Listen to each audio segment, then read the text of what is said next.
Online astro TV நேயர்கள் மற்றும் சஸ்டிக் சாஸ்திரா ஜோதிட ஆராய்ச்சி பயிற்சி மையத்தின் மாணவர்கள் அனைவருக்கும் வல்லரசு தினேஷாவுடைய அன்பான வணக்கங்கள். நம்ம ஒவ்வொரு மாதமும் பார்த்திங்கன்னா கடைசி ஞாயிற்றுக்கிழமை அன்று 1300 ரூபாய் கட்டணத்தில் ஒரு குறிப்பிட்ட தலைப்புகளை வகுப்படுத்திட்டுருக்கோம்.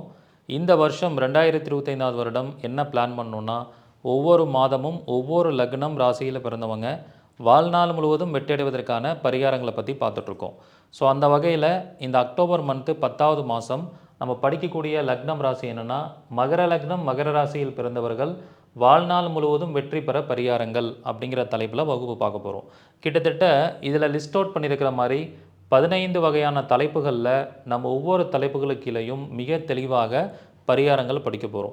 ஸோ ஜோதிடம் தெரியாதவர்களும் சரி, யாரெல்லாம் மகர ராசி மகர லக்னத்தில் பிறந்திருக்கீங்களோ அல்லது உங்கள் குடும்பத்தில் யாருக்காவது மகர ராசி மகர லக்னம் இருந்தால் இந்த வகுப்பில் கலந்து கொண்டு உங்களுக்கான பரிகாரத்தை நீங்கள் தெரிஞ்சுக்கலாம். ஸோ வாழ்நாள் முழுவதும் வெற்றி பெற பரிகாரங்களுங்கும் போது என்ன தசாபுத்தி நடந்தாலும், உங்களுக்கு என்ன மாதிரியான கோச்சார அமைப்புகள் இருந்தாலும், ஸோ இந்த பரிகாரங்களை லைஃப் லாங் நீங்கள் ஃபாலோ பண்ணிகிட்டே வரலாம். அதை பேஸ் பண்ணி தான் இந்த சிலபஸை நம்ம ஃப்ரேம் பண்ணியிருக்கோம். ஸோ இந்த பரிகாரங்களை நம்ம எப்படி படிக்க போகிறோம் அப்படின்னா, முதல்ல நம்ம தெரிஞ்சுக்க வேண்டிய பரிகாரம் 12 பாவங்களை அடிப்படையாக வைத்து எப்படி பரிகாரம் எடுக்கிறது அப்படின்னு தெரிஞ்சுக்க போகிறோம். ஸோ முதல்ல மகர லக்னத்தை பொறுத்த வரைக்கும் அதில் ஒவ்வொரு கிரகங்களும் என்ன ஆதிபத்தியம் வாங்குதோ அதை அடிப்படையாக வச்சு இந்த பரிகாரம் எடுக்கணும். ஸோ ஃபார் எக்ஸாம்பிள், மகர லக்னத்தில் ஒருத்தங்க பிறந்திருக்காங்க, மகர லக்னம் அல்லது மகர ராசி. இப்போ மகர லக்னத்தில் பிறக்கிறாங்க அப்படின்னா, மகர லக்னத்தில் பிறந்தவங்களுக்கு சனியோடைய ஆதிபத்தியம்னு பார்க்கும்போது 1ஆம் அதிபதியாகவும் 2ஆம் அதிபதியாகவும் வருவார். அப்போ 1ஆம் பாவம் 2ஆம் பாவம் மற்றும் சனி இதை அடிப்படையாக வச்சு நம்ம சில பரிகாரங்களை கொடுக்கலாம். சனி அப்படின்னா துப்புரவு தொழிலாளர்கள், 1ஆம் பாவம் அப்படிங்கிறது தலைப்பகுதியை குறிக்கும். அப்போ தலையை சீவரத்துக்கான சீப்புன்னு எடுத்துக்கலாம். 2ஆம் பாவம்னா உணவுப் பொருள். அப்போ இந்த மூணையும் கனெக்ட் பண்ண மாதிரி ஒரு பரிகாரம் சொல்லணுன்னா, துப்புரவு தொழிலாளர்களுக்கு நம்ம என்ன பரிகாரம் பண்ணலாம்? துப்புரவு தொழிலாளிக்கு கண்ணாடி வாங்கி கொடுக்கலாம். ஏன்னா கண்ணாடி அப்படிங்கிறது பார்த்திங்கன்னா முகமும் பார்க்க முடியும், தலையும் பார்க்க முடியும். லக்னம்னா கண்ணாடின்னு அர்த்தம். ஸோ அப்போ கண்ணாடியில் முகத்தை பார்த்துக்கலாம். அப்போ துப்புரவு தொழிலாளிக்கு கண்ணாடி வாங்கி கொடுக்கறது மகர லக்னக்காரங்களுக்கு லக்ன பாவத்துக்கும் பரிகாரம் ஆகிடும், 2ஆம் பாவத்துக்கும் பரிகாரம் ஆகிடும். இதன் மூலிமா தொடர்ச்சியாக அவங்களுக்கு வருமானம் வரக்கூடிய சூழல் ஏற்படும். இப்படி இந்த ஆதிபத்தியங்களை இணைத்து நம்ம பரிகாரங்களை மிக அழகாக எடுக்கலாம். ஸோ அடுத்தது இன்னொரு எக்ஸாம்பிள் பார்த்திங்கன்னா, மகர லக்னத்தில் ஒருத்தங்க பிறந்திருக்காங்க அப்படின்னா 4-11 ஆதிபத்தியம் செவ்வாயாக வருவாங்க. செவ்வாயோடைய ஆதிபத்தியம் பார்த்திங்கன்னா 4-11 வரும். ஸோ இதுக்கு பரிகாரம் என்ன அப்படின்னா, 11ஆம் பாவங்கிறது நண்பர்கள், 4ஆம் இடம்னா ட்ரெஸ், செவ்வாய் அப்படின்னா சிகப்பு கலர் அப்படின்னு அர்த்தம். ஸோ அப்போ என்ன பண்ணலான்னு இதுக்கு பரிகாரம், நண்பர்களுக்கு ட்ரெஸ்ஸு வாங்கி டொனேட் பண்ணணும். என்ன கலரில்? ரெட் கலரில் ட்ரெஸ் டொனேட் பண்ணலாம். உங்களோட க்ளோஸ் ஃப்ரெண்ட்ஸுக்கு சிகப்பு கலரில் ட்ரெஸ் வாங்கி டொனேட் பண்ணுங்கள். அதுதான் பரிகாரம். அப்போ அந்த செவ்வாய்க்கான பரிகாரம், சனிக்கான பரிகாரம், ஆதிபத்தியத்தோடு இணைத்து நம்ம பரிகாரம் எடுக்கிறோம். இதே மாதிரி குருனா 3-12, புதன்னா 6-9, ஸோ அதே மாதிரி சுக்கிரன்னா 5-10, இப்படி 12 பாவங்களுக்கும் மிக தெளிவாக பரிகாரம் எடுக்க முடியும். இதுதான் பாவங்களை அடிப்படையாக வைத்து எடுக்கக்கூடிய பரிகாரம். ஓகே, அடுத்தது நட்சத்திரத்தை பேஸ் பண்ணி எடுக்கிற பரிகாரம். நட்சத்திரத்தை பேஸ் பண்ணி கிட்டத்தட்ட ஒரு 5 வகையான பரிகாரங்கள் நம்ம எடுக்க போகிறோம். நட்சத்திரத்தில் மட்டுமே 5 டைப்ஸ் படிக்க போகிறோம். ஸோ ஃபார் எக்ஸாம்பிள், இப்போ ஒருத்தங்க மகர லக்னத்தில் பிறந்திருக்காங்க அப்படின்னா, மகர லக்னத்துக்குள்ளே என்னென்ன நட்சத்திரங்கள் இருக்குது?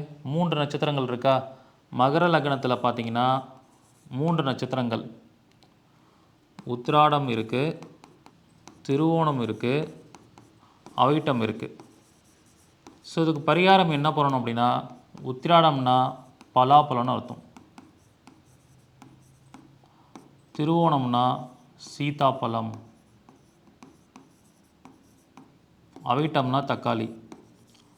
அப்போ இதுக்கு பரிகாரம் என்னென்னா, இந்த லக்னத்தில் உள்ள 3 நட்சத்திர உணவுகளையும், இது சனியோடைய லக்னங்கிறனால சனிக்கிழமை இந்த 3 பொருளையும் வாங்கி சனிக்கிழமை சனி ஹோரையில், சனியோட காரகத்துவம் இல்லை, கால் ஊனமுற்றோர்களுக்கு, மாற்றுத்திறனாளிகளுக்கு தானமாக கொடுக்கணும்.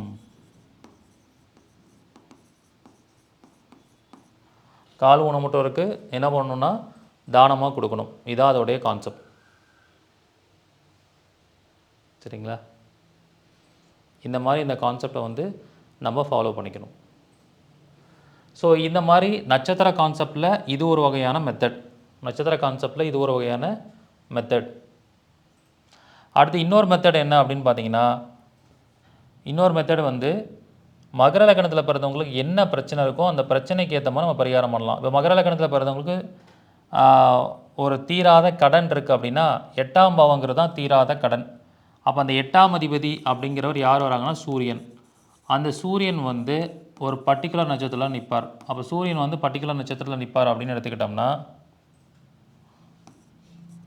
சூரியன் வந்து பரணியில் இருக்கார் அப்படின்னு எடுத்துக்கோங்க. அப்புறம் என்ன பண்ணணும், பரணியோட உணவுப் பொருளான நெல்லிக்காய் தானம் செய்ய வேண்டும். நெல்லிக்காய் தானம் பண்ணணும். அப்போ அந்த 12 பாவங்களோட அதிபதிகளும் எந்த நட்சத்திரத்தில் நிற்கிறாங்களோ அந்த தானம் செய்யலாம். இது ஒரு மெத்தட். ஸோ அடுத்தது டிஎன்ஏ மெத்தடில் நம்ம பரிகாரம் பண்ணலாம். இப்போ வந்து மகர லக்னத்தில் பிறந்தவங்களுக்கு ஒருத்தவங்களுக்கு வெளிநாடு போகணும். அப்போ 12ஆம் பாவ அதிபதி குரு. அந்த குரு வந்து அவங்களுக்கு விருச்சகத்தில் அனுஷ நட்சத்திரத்தில் இருக்குன்னு வச்சுக்குவோமே. அப்போ அனுஷத்தோட டிஎன்ஏ என்ன அப்படின்னு பார்த்தீங்கன்னா சூரியன். அப்போ இதுக்கு என்ன பரிகாரம் பண்ணணும்னா, சூரியன்னா கோதுமை. அப்போ கோதுமை உணவு தானம் செய்ய வேண்டும். இப்படி நட்சத்திர ரீதியாகவும் நட்சத்திரத்துடைய டிஎன்ஏ ரீதியாகவும் நம்ம பரிகாரம் பண்ணலாம். அப்போ நட்சத்திரத்திலே டோட்டலாக வந்து 5 வகையான பரிகாரங்களை வந்து நம்ம இந்த வகுப்பில் படிக்க போகிறோம். ஸோ 12 பாவங்களுக்கு பரிகாரம் எடுக்கலாம், நட்சத்திரத்துக்கு பரிகாரம் எடுக்க போகிறோம். அடுத்து பஞ்சபூதம். ஸோ இந்த பஞ்சபூதத்துக்கு எப்படி பரிகாரம் எடுக்கிறது அப்படின்னு பார்த்தீங்கன்னா, இந்த மகரம் லக்னம் மகர ராசி, மகர லக்னம் மகர ராசி என்ன தத்துவம் அப்படிங்கிறத பார்க்கணும். மகர லக்னம் மகர ராசி எடுத்துக்கிட்டிங்கன்னா என்ன தத்துவத்தில் வரும்? மகரம் அப்படிங்கிறது நிலத்தத்துவம். பஞ்சபூத தத்துவத்தில் நிலத்தத்துவமாக வரும். அப்போ இதுக்கு என்ன பரிகாரம் பண்ணணும் அப்படின்னா, யாரெல்லாம் மகர லக்னம் மகர ராசியில் பிறந்திருக்கீங்களோ அவங்களுக்கு லைஃப்பில் நல்ல விஷயங்கள் நடக்கணும் அப்படின்னா விருட்ச தானம் செய்ய வேண்டும். விருட்சம்னா என்னங்க? மரம். ஏன்னா அதை கொண்டு போய் என்ன பண்ணுவாங்க, நிலத்தில் தான் நட்டு வளர்ப்பாங்க. அப்போ விருட்ச தானம் பண்ணுறது ஒரு சிறந்த பரிகாரமாகும். அதுக்கப்புறம் என்ன பண்ணணுன்னா, நிலத்தின் மேலே தான் கோயில் கட்டுவாங்க. அப்போ கோயில் திருப்பணிக்கு வந்து உதவணும். அதுக்கப்புறம் யாராவது வீடு கட்டுறாங்கன்னா அவங்களுக்கு உங்களால் முடிஞ்ச செங்கல் வாங்கி கொடுங்க. செங்கல், மணல் இந்த மாதிரி நீங்கள் வாங்கி கொடுக்கலாம். அதுக்கப்புறம் என்ன பண்ணலான்னா ஜெம்ஸ்டோன் வாங்கி கொடுக்கலாம். இதெல்லாம் நிலத்தத்துவ ரீதியான பரிகாரங்கள். அப்போ இது மகர லக்னத்தில் பிறந்தவங்க நிலத்தத்துவங்கிறனால நிலத்தத்துவத்தை அடிப்படையாக வைத்து பரிகாரங்கள் எடுக்கலாம். ஸோ ஒருவேளை இப்போ மகர லக்னத்தில் பிறந்தவங்களுக்கு தொழில் நல்லா இருக்கணும்னா 10ஆம் பாவம் என்ன தத்துவம் வரும்? காற்று தத்துவமாக வரும். அப்போ காற்று தத்துவத்துக்கு பரிகாரமாக ஒரு பெல்லு வாங்கி கொடுக்கலாம். ஸோ மகர லக்னத்தில் பிறந்தவங்களுக்கு திருமணம் ஆகணும்னா 7ஆம் இடம் வந்து கடகம், அது வந்து நீர் தத்துவமாக வரும். நீர் தத்துவம்னா என்ன பண்ணலாம், ஒருத்தங்களுக்கு வாட்டர் பாட்டில் வாங்கி கொடுக்கலாம். இப்படி ஒவ்வொரு பாவமும் என்ன தத்துவத்தில் வருதோ அதை பேஸ் பண்ணி இந்த பரிகாரங்களை நம்ம எடுக்கலாம். இது ஒரு கான்செப்ட். ஓகே, அடுத்தது தன்மைகள். தன்மைகள் அப்படின்னு சொல்லி பார்த்தீங்கன்னா, இந்த ஒவ்வொரு ராசியும் ஒரு தன்மையில் வரக்கூடியது. ஒவ்வொரு ராசியும் ஒவ்வொரு தன்மையில் வரக்கூடியது. அந்த வகையில் பார்க்கும் பொழுது ஸோ தர்ம வீடு, அறம் வீடு, காம வீடு, மோட்சம் வீடு. ஸோ அந்த வகையில் பார்த்தீங்கன்னா மகரம் வந்து அறம் வீடாக வரும், அதாவது பொருள் வீடாக வரும். மகரம் வந்து பொருள் தத்துவம். மகரம் வந்து என்ன தத்துவமாக வருது? பொருள் தத்துவமாக வருது. அப்போ என்ன பண்ணணுன்னா, மற்றவர்கள் பொருள் வாங்குவதற்கு நீங்கள் உதவியாக இருக்கணும். மற்றவங்க பொருள் வாங்குவதற்கு நீங்கள் உதவியாக இருக்கணும். ஏன்னா அது பொருள் தத்துவ வீடுங்கிறனால என்ன மாதிரி உதவி செய்யலாம்? இப்போ ஒருத்தங்க வந்து டிவி வாங்கணும்னு நினைக்கிறாங்க, அவங்களுக்கு டிவி வாங்கி கொடுக்குறீங்க. கார் வாங்கணும்னு நினைக்கிறாங்க, அவங்களுக்கு கார் வாங்கி கொடுக்க முடியலைனாலும் லட்சக்கணக்கில் போட்டு வாங்கி கொடுக்க முடியாது. பட் கார் வாங்குறதுக்கு ஏதாவது குறிப்பிட்ட அமௌண்ட்டை தொகையாக கொடுங்க. ஒருத்தங்க வீடு வாங்கணும்னு நினைக்கிறாங்க, வீடுங்கிறது ஒரு பொருள் தான். ஒருத்தங்க ட்ரெஸ்ஸு வாங்கணும்னு நினைக்கிறாங்க. இப்படி அவங்க என்ன பொருள் வாங்கணும்னு நினைக்கிறாங்களோ அந்த பொருள் வாங்குவதற்கு உதவியாக இருந்தால் இது ஒரு பொருள் தத்துவ பரிகாரம் ஆகிடும். இது ஒரு கைண்ட் ஆஃப் பரிகாரம். இப்படி நிறைய பரிகாரங்களை நம்ம எடுத்துகிட்டே போகலாம். அப்போ மகர லக்னம் மகர ராசியில் பிறந்தவங்களுக்கு ஜாதகம் எப்படி வேணால் இருக்கலாம். இந்த பரிகாரத்தை நீங்கள் எல்லாமே காமனாக செய்துக்கிட்டே வரலாம். 80 to 90% கண்டிப்பாக உங்களுக்கு ரிசல்ட் கொடுக்கும். ஓகே, அடுத்தது வந்து வாழ்வியல் பரிகாரம். ஸோ வாழ்வியல் பரிகாரமாக என்ன பண்ணலாம்? வாழ்வியலாக நீங்கள் செய்ய வேண்டிய விஷயம் என்ன அப்படின்னா, பொதுவாக மகரம் அப்படிங்கிறது தொழில் ஸ்தானம்னு சொல்கிறோம். காலபுருஷ தத்துவத்துக்கு தொழில் ஸ்தானம், அதுக்கப்புறம் கர்மஸ்தானம் அப்படின்னு நம்ம சொல்லலாம். அப்போ பொதுவாகவே இந்த மகர லக்னத்தில் பிறந்தவங்களுக்கு ஏதாவது ஒரு நன்மைகள் நடக்கணும், வாழ்க்கையில் நிறையா பிரச்சனைகள் நடந்துக்கிட்டு இருக்கு அப்படின்னா நீங்கள் என்ன செய்யணும்? நிறைய தொழிற்சாலைகள் இருக்கிற ஏரியாவுக்கு போயிட்டு வாங்க. தொழிற்சாலைகள் இருக்கிற ஏரியா பக்கம் போயிட்டு வாங்க. இண்டஸ்ட்ரி ஏரியான்னு சொல்லுவாங்க. அந்த ஏரியாவுக்கு நீங்கள் போயிட்டு வந்தால் உங்கள் வாழ்க்கையில் ஒரு பெரிய மாற்றம் நடக்கும். நீங்கள் ஏதாவது ஒரு பிரச்சனையில் இருந்தால் அந்த பிரச்சனைக்கு ஒரு தீர்வு கிடைக்கும்னு சொல்லலாம். இந்த மாதிரி இந்த பரிகாரங்களை நீங்கள் பண்ணலாம். ஓகே, அடுத்தது வந்து தாந்திரிக பரிகாரம். இந்த தாந்திரிக பரிகாரத்தில் என்ன செய்யலாம் அப்படின்னு சொல்லி பார்க்கும்போது, பொதுவாக அது கர்மஸ்தானம் அப்படிங்கிறனால அநாத பிணங்களை அடக்கம் பண்ணுறது ஒரு சிறந்த பரிகாரம். யாரெல்லாம் வந்து மகர லக்னம் மகர ராசியில் பிறந்திருக்கீங்களோ, அநாத பிணம் அடக்கம் செய்வது உங்களுக்கு மிக சிறந்த பரிகாரம். எப்படிப்பட்ட பிரச்சனை இருந்தாலும் அதுக்கு ஒரு தீர்வு உங்களுக்கு கிடைக்கும். அந்த பரிகாரத்தை நீங்கள் ரெகுலராக செஞ்சுக்கிட்டே வரலாம். அநாத பிணத்தை அடக்கம் பண்ணக்கூடிய பரிகாரத்தை நீங்கள் பக்காவாக பண்ணிட்டு வரலாம். ஓகே, அடுத்தது வந்து ரிவர்ஸ் பரிகாரம். இந்த ரிவர்ஸ் பரிகாரம் என்ன பண்ணலாம் அப்படின்னு பார்க்கும் பொழுது, யாரெல்லாம் பிரச்சனையோடு இருக்கீங்களோ அவங்க ரிவர்ஸ் பரிகாரமாக என்ன செய்யணும்? நீங்கள் ஒரு தொழில் பண்ணுறீங்க அப்படின்னா தொழிலின் பெயரை மாற்ற வேண்டும். நீங்கள் என்ன பிஸ்னஸ் பண்ணுறீங்களோ அந்த பிஸ்னஸோட பெயரை மாற்றுங்க. அதாவது இந்த பிஸ்னஸ் உங்கள் பேரில் இருந்தால் வேற ஒருத்தர் பேருக்கு மாற்றிடணும். அதுதான் ரிவர்ஸ் பரிகாரம். சரிங்களா? அப்படி பண்ணும்போது உங்களுக்கு மாற்றம் கிடைக்கும். அதே மாதிரி தொழிலில் நீங்கள் என்ன மாதிரியான ஒரு ரொட்டீன் வச்சுருக்கீங்களோ, பிஸ்னஸ் ரொட்டீன்னு சொல்லலாம், அந்த ரொட்டீனை வந்து சேஞ்ச் பண்ணணும். இப்போ நீங்கள் ஆஃபீஸ்க்கு காலைல போகிறீங்க, நீங்கள் ஒரு பிஸ்னஸ் பண்ணிகிட்ருக்கீங்க, அந்த பிஸ்னஸ் ஆஃபீஸ்க்கு வந்து காலையில் போகிறீங்கன்னா ஒரு மதியானம் 12 மணிக்கு போயிட்டு கொஞ்சம் நைட் லேட்டாக வாங்க. இல்லை மதியானமாக போகிற பழக்கம் இருக்குன்னா காலையில் போயிட்டு ஈவினிங் சீக்கிரமாக வந்துடுங்க. அந்த மாதிரி அந்த பிஸ்னஸ் ரொட்டீனை சேஞ்ச் பண்ணணும். அப்படி பண்ணுறதுனால என்ன ஆகும்னா உங்களுக்கு ஒரு நல்ல மாற்றம் அப்படிங்கிறது நடக்கும். ஓகே, இதுக்கு பேர் வந்து ரிவர்ஸ் பரிகாரம்னு பேர். ஓகே, அடுத்து வந்து தியாகம் செய்யும் பரிகாரம். தியாகம் செய்யும் பரிகாரத்தில் என்ன பண்ணணும் அப்படின்னா, தியாகம் செய்கிறத பொறுத்த வரைக்கும் பார்க்கும்போது மகர லக்னம் மகர ராசி அப்படிங்கும்போது நீங்கள் என்ன விஷயத்தை தியாகம் பண்ணணும் அப்படின்னு எடுத்துக்கிட்டால், பொதுவாக 10ஆம் இடங்கிறது நடக்கக்கூடிய விஷயம்னு சொல்லலாம். 10ஆம் இடங்கிறது நடக்கக்கூடிய விஷயம். 10ஆம் இடங்கிறது முழங்கால் பகுதியை குறிக்கும். 10ஆம் இடங்கிறது தொழில் ஸ்தானம். 10ஆம் இடங்கிறது என்ஜிஓ ஆக்டிவிட்டின்னு சொல்லலாம்.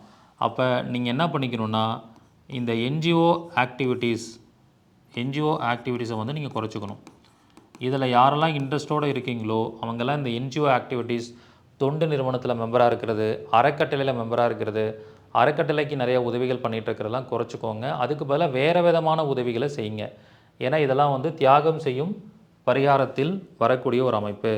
அதேமாதிரி உங்கள் பேரில் பிஸ்னஸ் ரன் ஆகிட்டு இருந்தால் நீங்கள் பிஸ்னஸ்லேருந்து கொஞ்ச நாள் வெளியில் வந்துடுங்க. அந்த பிஸ்னஸில் கன்டினியூ பண்ண வேண்டாம். பிஸ்னஸ்லேருந்து கொஞ்சம் ரெஸ்ட் எடுக்கிற மாதிரி ஹோல்டு பண்ணிவிட்டு வெளியில் வந்துடுங்க. அது வந்து தியாகம் செய்யும் பரிகாரத்தில் வரக்கூடிய ஒரு அமைப்பு. ஓகே, அடுத்தது வந்து வேண்டுதல் பரிகாரம். இந்த வேண்டுதல் பரிகாரம் என்ன பண்ணணும் அப்படின்னா, பொதுவாக இந்த வேண்டுதல் பரிகாரத்தில் என்ன செய்யணும்னா, கோயிலுக்குன்னு ஒரு அறக்கட்டளை இருக்கும், திருப்பணி குழு இருக்கும். கோயிலுக்குன்னு ஒரு அறக்கட்டளை இருக்கும், திருப்பணி குழு இருக்கும். ஸோ கோயில் அறக்கட்டளை அல்லது கோயில் திருப்பணி குழு அதுக்கு ஏதாவது நன்கொடை வழங்கணும். நன்கொடை வழங்கி வேண்டிக்கோங்க. நன்கொடை வழங்கி உங்களோட விஷயத்துக்காக வேண்டிக்கோங்க. அந்த விஷயம் நடந்ததுக்கப்புறம் மறுபடியும் ஒரு அமௌண்ட் போயிட்டு நன்கொடை வழங்கி அந்த திருப்பணிக்குழுக்கு அந்த வேண்டுதலை நிவர்த்தி பண்ணணும். ஸோ இந்த மாதிரி மகர லக்னம் மகர ராசியில் பிறந்தவங்க திருப்பணி குழுவுக்கு, கோயிலில் இருக்கக்கூடிய திருப்பணி குழுவுக்கும் அறக்கட்டளைக்கும் நீங்கள் ஏதாவது நன்கொடை வழங்குறது ஒரு வேண்டுதல் பரிகாரமாக வச்சுக்கணும். ஒரு நன்கொடை ஒரு 1 லட்ச ரூபா கொடுத்துட்டோ, இல்லை ஒரு 10,000 ரூபா கொடுத்துட்டோ, ஒரு 5,000 ரூபா கொடுத்துட்டோ உங்கள் வேண்டுதலை சொல்லிட்டு வந்துடுங்க. அது நடந்ததுக்கப்புறம் மறுபடியும் போய் ஒரு 5000 ரூபா கொடுத்து அந்த வேண்டுதலை நிவர்த்தி பண்ணுங்கள், நிறைவேற்றி விடுங்கள். அந்த மாதிரி இந்த பரிகாரம் பண்ணணும். இது வந்து வேண்டுதல் பரிகாரம். ஓகே, அடுத்தது வந்து கோயில் பரிகாரம். மகர லக்னம் மகர ராசியில் பிறந்தவங்க எந்த கோயிலுக்கு போனால் மிக சிறப்பாக இருக்கும் அப்படின்னு பார்க்கும்போது அவங்களுக்கு வந்து ஸ்ரீரங்கம் போகிறது ரொம்ப சிறப்பு. ஏன்னா அவங்களுக்கு யோகாதிபதியாக வரக்கூடிய 5-10 குடிவன் சுக்கிரனாக வரனால ஸ்ரீரங்கம் போகிறது ரொம்ப சிறப்பான ஒரு பரிகாரமாக இருக்கும். ஸோ அதுக்கப்புறம் வேறு என்ன கோயிலுக்கு போகலான்னா, லக்னாதிபதியாகவும் 2ஆம் அதிபதியாகவும் சனி பகவான் தான் வரார். அப்போ பைரவர் வழிபாடு பண்ணுறது ரொம்ப சிறப்பான ஒரு விஷயமா இருக்கும்.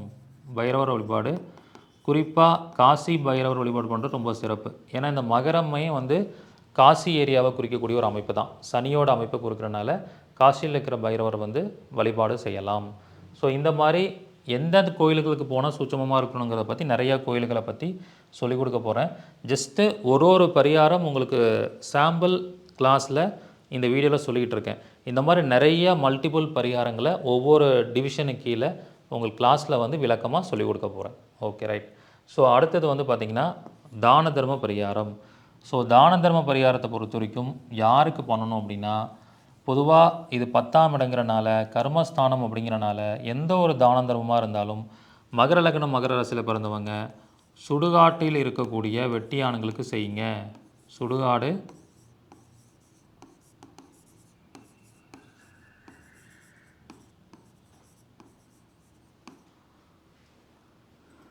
சுடுகாட்டில் இருக்கக்கூடிய வெட்டியான்களுக்கு நீங்கள் தான தர்மங்கள் பண்ணுங்கள். இது பண்ணும்போது உங்களுக்கு என்ன ஆகும்னா ஒரு பர்ஃபெக்டான ரிசல்ட் வந்து அவங்களுக்கு கிடைக்கும்.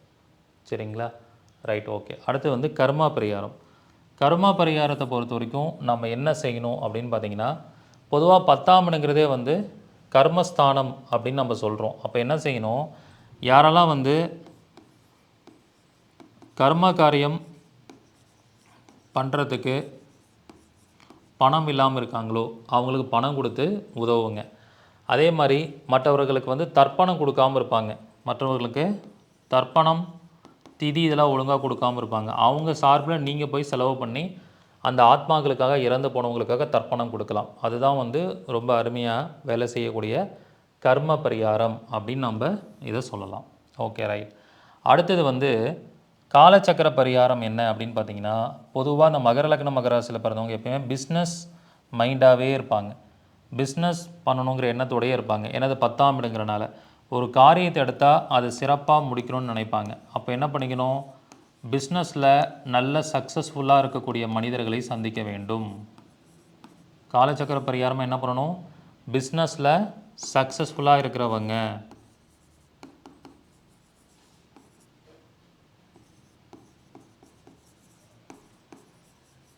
பிஸ்னஸில் சக்ஸஸ்ஃபுல் பர்சன்ஸ் யாருன்னு பார்த்து அவங்கள அடிக்கடி சந்திக்கணும். சக்ஸஸ்ஃபுல்லாக பிஸ்னஸ் நடக்கிற இடத்துக்கு போகணும். ஒரு ஹோட்டலுக்கு போனீங்கன்னா அங்கே பார்த்தீங்கன்னா எப்போ பார்த்தாலும் கூட்டமாகவே இருக்கும், அதெல்லாம் சக்ஸஸ்ஃபுல் பிஸ்னஸ் நடக்கிற இடம். அதே மாதிரி சக்ஸஸ்ஃபுல் பிஸ்னஸ் நடக்கிறவங்கள்ட்டருந்து ஏதாவது அவங்க பயன்படுத்துகிற ஆப்ஜெக்டை நம்ம பயன்படுத்தணும். இதெல்லாம் வந்து மகர லக்னக்காரங்களும் மகர ராசிக்காரங்களும் பயன்படுத்தக்கூடிய ஒரு அமைப்பு. இதை பயன்படுத்தினா அவங்களுக்கு ஒரு மிகப்பெரிய வெற்றி மாற்றம் அப்படிங்கிறது கிடைக்கும். இது ஒரு கான்செப்ட். சரிங்களா? ரைட். அடுத்தது வந்து தசாபுக்தி கோச்சாரம், அதுக்கும் நம்ம அந்த பரிகாரம் எடுக்கலாம். பொதுவாக அந்த மகர லக்னம் மகர ராசியில் பிறந்தவங்களுக்கு எந்த தசாபுக்தி காலத்தில் ரொம்ப கவனமாக இருக்கணும் அப்படின்னு பார்த்தீங்கன்னா, 6ஆம் இடமான புதன், 8ஆம் இடமான சூரியன், 12ஆம் இடமான குரு, அதே மாதிரி பாதகாதிபதியாக வரக்கூடிய செவ்வாய், இதனுடைய திசா புத்தி காலங்களில் கவனமாக இருக்க வேண்டும்.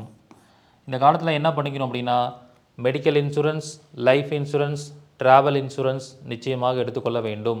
ஒரு மெடிக்கல் டெஸ்ட் கண்டிப்பாக எடுத்துக்கொள்ள வேண்டும். இந்த தசாபுக்தி மகர லக்னக்காரங்களுக்கு வருதுனாலே இதை நீங்கள் கண்ணை மூடிட்டு எடுத்துக்கோங்க. அப்போ தான் உங்களுக்கு வேறு எந்த பிரச்சனையும் வராமல் உங்களுடைய லைஃப்பை பாதுகாக்க முடியும். அதே மாதிரி கோச்சார ரீதியாக பார்த்தீங்கன்னா, கோச்சார கிரகங்கள் இந்த இடத்துல 6ஆம் இடம், 8ஆம் இடம், 12ஆம் இடம், இங்கெல்லாம் வந்து குருவை தவிர சனி ராகு கேது கிரகங்கள் போகும்போது கேர்ஃபுல்லாக இருக்கணும். அப்பயும் நீங்கள் என்ன பண்ணிக்கணும்னா, மேஜரான ஒரு பரிகாரமாக மெடிக்கல் டெஸ்ட் எடுக்கிறது பரிகாரம். அதே மாதிரி மருத்துவ உதவி, மற்றவர்களுக்கு மெடிக்கல் டொனேஷன் மருத்துவ உதவி செய்யணும். அறுவை சிகிச்சைக்கு யாராவது உதவி கேட்குறாங்கனாலும் அவங்களுக்கு செய்யுங்க. இந்த மாதிரி கோச்சார ரீதியாகவும் தசாபுத்தி ரீதியாகவும் என்ன பரிகாரம் பண்ணணும் அப்படிங்கிறதையும் மிக தெளிவாக சொல்லிக் கொடுக்க போகிறேன். இந்த பரிகாரங்களை வந்து நீங்கள் தெரிஞ்சுக்க போகிறீங்க. ரொம்ப அற்புதமான ஒரு கிளாஸாக இந்த வகுப்பு வந்து இருக்க போகுது. இந்த கிளாஸில் கிட்டத்தட்ட நம்ம 15 வகையான பரிகாரங்களை வந்து நீங்கள் தெரிஞ்சுக்க போகிறீங்க. 15 வகையான பரிகாரங்கள் வந்து இந்த வகுப்பில் உங்களுக்கு நான் சொல்லிக் கொடுக்க போகிறேன். இந்த வகுப்பு வந்து என்றைக்கு நடக்க போகுதுன்னா 26ஆம் தேதி நடக்க போகுது. 26/10/2025 சண்டே காலையில் 10 AM to 2 PM வரைக்கும் இந்த வகுப்பு நடக்கும். 4 hours இந்த வகுப்பு நடக்கும். ரொம்ப டீட்டெயிலாக இருக்கும். நிறையா PDF இந்த வகுப்பில் கொடுக்க போகிறேன். வாய்ப்பு இருக்கிறவங்க இந்த வகுப்பில் கலந்து கொண்டு பயன்பெறுங்கள். இதற்கான கட்டணம் பார்த்திங்கன்னா 1300 ரூபாய். பழைய மாணவர்கள், மூத்த குடிமக்கள், மாற்றுத்திறனாளிகளுக்கும் கட்டண சலுகை உண்டு. நீங்கள் இந்த வகுப்பில் கலந்து கொண்டு பயன்பெறலாம். உங்கள் அனைவருக்கும் என்னுடைய மனமார்ந்த வாழ்த்துக்கள். நன்றி, வணக்கம். வாழ்க வளமுடன்.